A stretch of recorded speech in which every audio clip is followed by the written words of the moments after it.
और बीजेपी के कार्यकारी अध्यक्ष नितिन नबीन क्या कह रहे हैं, आइए सुन लेते हैं। ये इस बात का प्रतीक थे, ये आशा के वो प्रतीक थे कि हम सब युवाओं से निश्चित रूप से भारत जैसे युवा देश से स्वामी विवेकानंद जी के आदर्शों पर चलने का जो सपना देखा था उसको साकार कोई करेगा तो आज का युवा करेगा। और आज यहाँ पर उपस्थित होकर वो ऊर्जा मैं भी महसूस कर पा रहा हूँ, क्योंकि आज भारत का युवा अगर आगे बढ़ने वाला है, भारत का युवा अगर विकास की पटरी पे आगे जा रहा है तो उसका नेतृत्व करता आप सभी होंगे। हम आज यहाँ पर उपस्थित हुए हैं, जिस प्रकार से हरियाणा के माननीय मुख्यमंत्री के नेतृत्व में लगातार युवाओं को रोजगार के साथ युवाओं को आगे बढ़ने का प्रयास माननीय मुख्यमंत्री जी के नेतृत्व में हो रहा है। आज पूरे देश में जहां 65% की आबादी 35 वर्ष से कम की है और आने वाला समय में पूरे विश्व के सबसे अधिक युवा आबादी का देश भारत बनने जा रहा है। और ऐसे समय में हमको सही दिशा की ओर चलना है। सही क्षेत्र के दृष्टि से हर जो हमारे स्टार्टअप की योजनाएं हैं, जो हमारे अलग अलग प्रकार की जो स्किल इंडिया की योजनाएं हैं, जिस प्रकार से माननीय प्रधानमंत्री जी ने इसको शेप दिया है, मेक इन इंडिया को जिस प्रकार से शेप दिया है, वो कहीं ना कहीं हम युवाओं के लिए दिशा तय कर रहा है।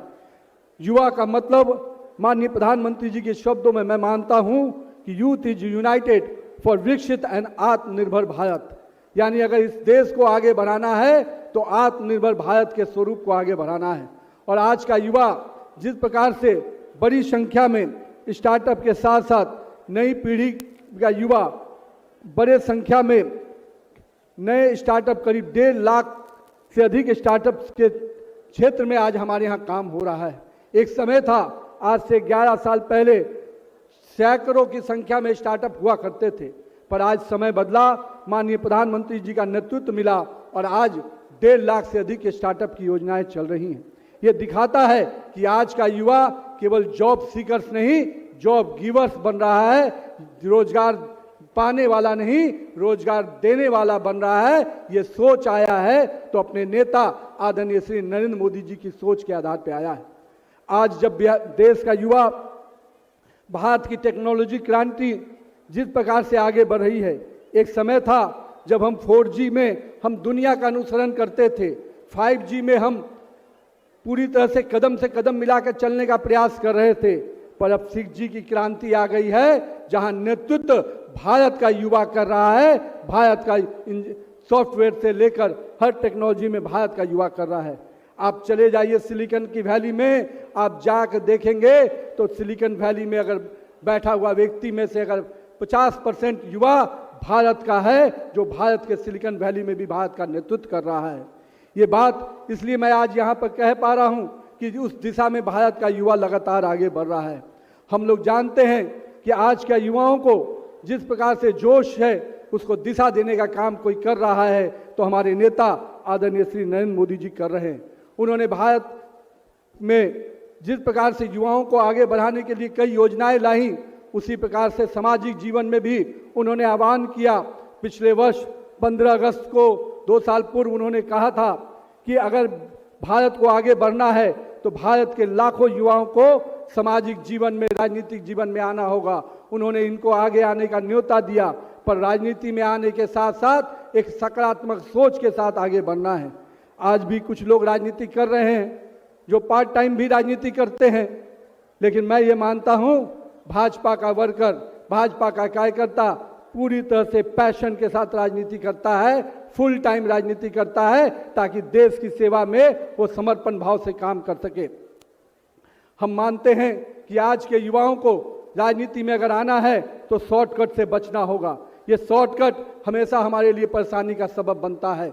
राजनीति करने वाले लोगों को मैं यही कहूँगा कि मेरे युवा साथियों, राजनीति 100 मीटर का रेस नहीं, राजनीति एक लॉन्ग मैराथन है। इसमें स्पीड का टेस्ट नहीं, इसमें स्टेमिना का टेस्ट होता है। आइए पेशेंस के साथ, स्टेमिना के साथ हम आगे बढ़े और इस देश की राजनीति को विश्व गुरु में अगर भारत को बनाना है, नए जनरेशन के साथ आगे बढ़ना है, तो हमको अपने धैर्य के साथ, अपनी सही दिशा के साथ आगे बढ़ना होगा।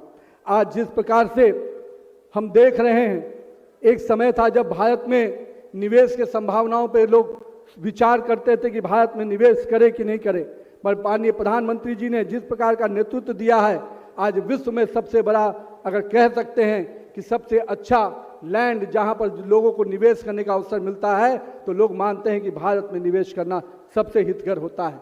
ये नए भारत की तस्वीर है मित्रों, और यही कारण है कि जब हम लोग जॉब सीकर्स और गिवर्स की बात करते हैं, तो जब एक समय था जब मोबाइल की कंपनियां जो बनती थी, जो मोबाइल का मैन्युफैक्चरिंग होता था, तो अधिकतर मोबाइल मैन्युफैक्चरिंग यूनिट बाहर रहती थी।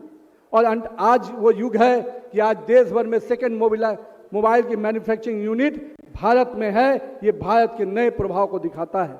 जहां तक हम अन्य विषयों की चर्चा करते रहते हैं, लेकिन आज विरासत को भी किसी ने बढ़ाने का काम किया तो नरेंद्र मोदी जी की सरकार ने किया। हम टेक्नोलॉजी में भी काम करते हैं, हम अपने देश की संस्कृति को भी बढ़ाने का काम करते हैं, और साथ ही साथ युवाओं को अगर सही दिशा में स्वाभिमान की भी बात करते हैं।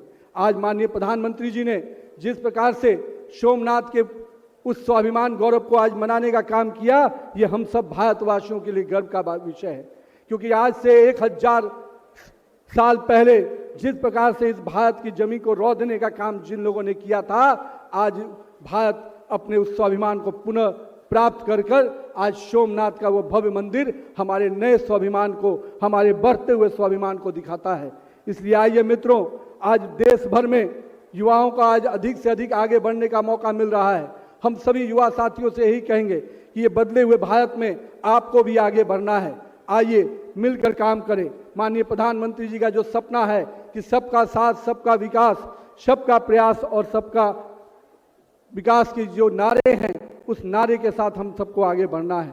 जो विश्वास उन्होंने हम सब पे भी पैदा किया है, जो विकास की योजनाएं उन्होंने लाई है, और जो हमसे उम्मीद करते हैं वो प्रयास भी हम सबको मिलकर करना है।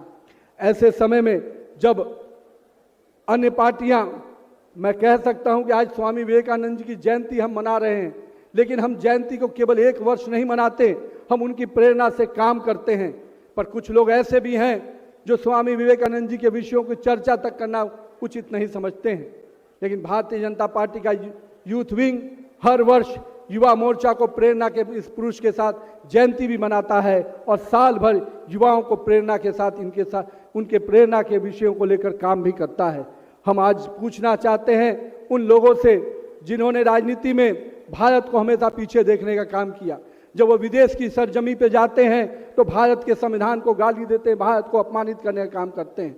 लेकिन हमें याद है कि आज वो भी दिन था जब 2011 में हम लोगों ने राष्ट्रीय एकता यात्रा निकाली थी। उस राष्ट्रीय एकता यात्रा में हमने देखा था कि किस प्रकार से तिरंगे को जब हम लाल किले पर से निकलकर हम लाल चौक की ओर ले जाना चाहते थे तो सवाल दागे जाते थे। लाल किले पे तिरंगा फहराया जाता था और लाल चौक पे पाकिस्तान का झंडा फहराया जाता था। हमारे युवा मोर्चा के साथी हमारे अध्यक्ष बैठे हैं। 2011 में युवा मोर्चा में उस समय हम लोगों ने जब काम किया तो उसी लाल चौक पर तिरंगा फहराने का कार्यक्रम लिया, तो इस समय यहाँ दिल्ली में बैठी हुई सरकार मनमोहन सिंह की और वहाँ पर बैठे हुए उमर अब्दुल्ला ने कहा था कि कश्मीर में शांति भंग हो जाएगी, भारत के तिरंगे से शांति भंग होने की बात उठाते थे। पर आज उसी लाल चौक पर हमारे साथियों ने जाकर तिरंगा भी लहराया और कश्मीर की घाटी में शांति भी बनी हुई है। ये बदले हुए भारत की तस्वीर है। हम जब न्यूयॉर्क में देखते थे कि भारत का तिरंगा न्यूयॉर्क टाइम्स पे लहराता था तो हमें भी सपना होता था कि हमारा तिरंगा भी लाल चौक पर भी लहराए।